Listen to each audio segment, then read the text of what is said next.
તો રાજકોટ મનપાના નવા કમિશનરે ચાર્જ સંભાળી લીધો છે।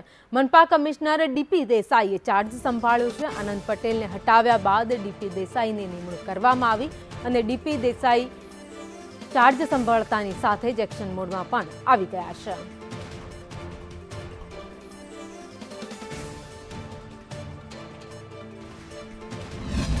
ઘટનાનું તો શબ્દોમાં ન વર્ણન થઈ શકાય તેવી ઘટના બની છે।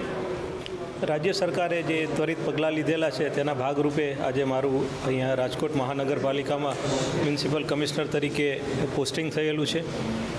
આ જવાબદારીનું વહન કરવા માટે આજે હું ટૂંક સમયમાં ત્યાં એનો ચાર્જ સંભાળીશ અને ત્યાર પછી જે સૂચનાઓ છે અને જે જરૂરી કાર્યવાહીઓ હાથ ધરવાની છે આગળની તે સત્વરે એનું કામ હાથ ધરી દેવામાં આવશે। અમદાવાદની વિશ્વવિખ્યાત જગન્નાથ મંદિરની નગર યાત્રા નાથનગર ચર્યાએ નીકળી